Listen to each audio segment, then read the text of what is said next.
Əliyevdən İran açıqlaması. Davam edəcəyik. Paşinyandan Azərbaycanla bağlı açıqlama. Çağırış etdi. Sərkisyan məlumatı təsdiqlədi. Paşinyana qarşı kimi dəstəkləyəcək? İran doğrudanmı F-35'ləri vurur? Trump, Amerika Birləşmiş Ştatları təyyarələrinin vurulması Tehranla mümkün danışıqlara təsir etməyəcək. İsrail və Amerika Birləşmiş Ştatlarının bombaladığı körpünün vəziyyəti təəccüb doğurdu. Ermənistanda inflyasiya son 3 ilin ən yüksək həddinə çatdı. Prezident İlham Əliyev İranlı həmkarı Məsud Pezeşkiyanın Azərbaycana təşəkkür etməsinə münasibət bildirib. Axar TV xəbər verir ki, bu barədə prezidentin sosial media hesabında paylaşım edilib. İran İslam Respublikasının prezidenti, qardaşım Prezident Məsud Pezeşkiyanın Azərbaycan xalqına və dövlətinə göstərilən dəstəyə görə təşəkkürünü ifadə etməsi xalqımız tərəfindən yüksək qiymətləndirilir. Dost və qardaş xalqlarımız əsrlər boyu bir-birinə dayaq olub və həm yaxşı, həm də çətin günlərdə daim bir-birimizin yanında olmağa davam edəcəyik. Paylaşımda vurğulanıb. Qeyd edək ki, Məsud Pezeşkiyan aprelin 3-də X sosial media hesabında etdiyi paylaşımda Azərbaycan hökumətinin və xalqının İrana göstərdiyi rəğbət və dəstəyi yüksək qiymətləndirdiyini vurğulayıb. Xatırladaq ki, İran prezidenti Məsud Pezeşkiyan aprelin 2-də Azərbaycan prezidenti İlham Əliyevə zəng edib.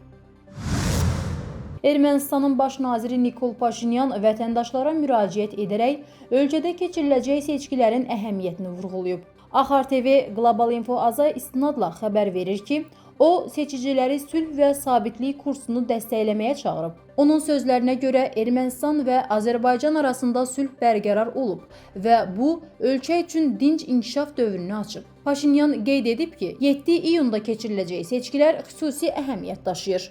Onun sözlərinə görə dünya yeni və həssas olaraq qalır. Bu isə gündəlik müdafiə tələb edir. Baş nazir vətəndaşları seçki məntəqələrinə gələrək dünyanın müdafiəsi üçün ayağa qalxmağa çağırıb.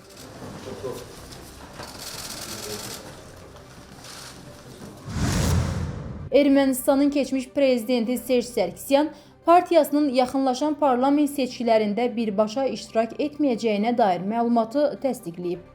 Axar TV Global Infoaza istinadla xəbər verir ki, Sərkisyan jurnalistlərə açıqlamasında bir namizəd seçmədiklərini bildirib. O, hazırda digər partiyaların baş nazirliyə namizədlərindən Samuel Karapetyanı, yoxsa Arman Tatoyanı dəstəklədiyinə dair sualı cavablandırıb. Keçmiş prezident bütün müxalifət partiyalarını dəstəklədiyini söyləyib. İranın Amerika Birləşmiş Ştatlarına məxsus F-35 qırıcılarını vurması ilə bağlı iddialar ilk dəfə səsləndirilmir. Lakin bu bəyanatlar daha çox təbliğat xarakteri daşıyır və informasiya müharibəsinin elementi kimi qiymətləndirilə bilər. F-35 kimi 5-ci nəsil təyyarələrin sıradan çıxarılması o qədər də asan deyil. Bu sözləri Axar TV-yə açıqlamasında hərbi ekspert Üzeyir Cəfərov İranın Amerika Birləşmiş Ştatları təyyarələrini vurduğuna dair iddialar haqqında danışarkən deyib. Ekspert bildirib ki, indiyə qədər Amerika Birləşmiş Ştatlarının mərkəzi komandanlığı yalnız bir hadisəni təsdiqləyib və həmin halda təyyarə döyüş tapşırığından sonra məcburi eniş edib. Ciddi zərər görməyib. Əgər təyyarə həqiqətən vurulubsa, o ya qəzaya uğramalı, ya da tam idarə etmədən çıxmalıdır. Bu hallar baş vermədiyi halda vurulub ifadəsini işlətmək düzgün deyil. Daha real ehtimal texniki nasazlıq və ya qismən zədələnmədir ki, bu da istənilən texnika üçün mümkündür. İranın həm F-35, həm də F-16 təyyarələrini vurduğuna dair iddiaları daha çox psixoloji təsir məqsədi daşıyır. Üzeyir Cəfərov qeyd edib ki, İranın hava hücumundan müdafiə arsenalında əsasən Sovet və Rusiya istehsalı sistemlər üstünlüyü təşkil edir. Lakin 5-ci nəsil qırıcıların aşkarlanması və vurulması olduqca çətindir. Bu, 4-cü sənaye inqilabının məhsulu olan texnologiyalardır və radarlar üçün görünməzlik səviyyəsi yüksəkdir. Ona görə də İranın bu tip təyyarələri vurması çətin görünür, amma tam mümkünsüz də deyil. İranın müəyyən xarici dəstək alması da istisna deyil. Bu dəstək daha çox kəşfiyyat və texnoloji məlumatların ötürülməsi formasında ola bilər. Burada Rusiya və Çin kimi ölkələrin adı hallanır. Qeyd edək ki, İran daha bir F-35 təyyarəsi vurduğunu açıqlayıb. İran tərəfindən Amerika Birləşmiş Ştatları döyüş təyyarələrinin vurulması Tehran rəhbərliyi ilə mümkün danışıqlara təsir etməyəcək.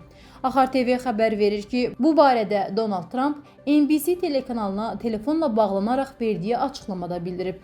Xeyr, heç təsir etməyəcək. Xeyr, bu bir müharibədir. Biz müharibə vəziyyətindəyik, deyə Trump vurğulayıb. O, aparılan axtarış xilasetmə əməliyyatları ilə bağlı detalları açıqlamaqdan imtina edib. Amerika Birləşmiş Ştatları prezidenti İrana qarşı hücumları intensiv və həssas hərbi əməliyyat adlandıraraq, bəzi media qurumlarının hadisəni işıqlandırma tərzindən məyusluğunu ifadə edib.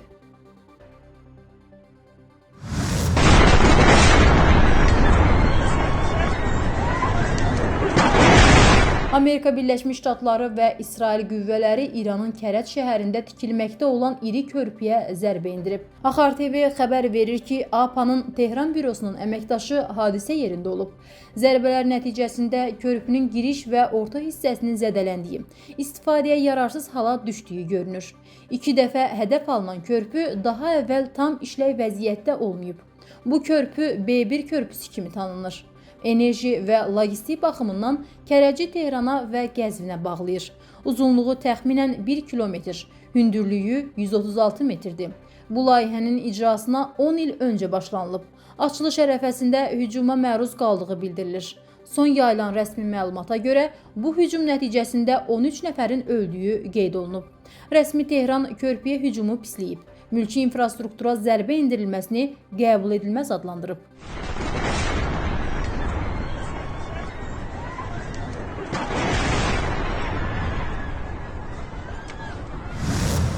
Ermənistanda illik inflyasiya 2026-cı ilin mart ayında ardıcıl 4-cü ay artaraq 4,5%-ə yüksəlib. Axar TV xəbər verir ki, bu barədə Ermənistan Milli Statistika Xidməti məlumat yayıb. Məlumata görə bu 2023-cü ilin mart ayından bəri ən yüksək göstəricidir. Fevral ayında inflyasiya 4,3% təşkil edib.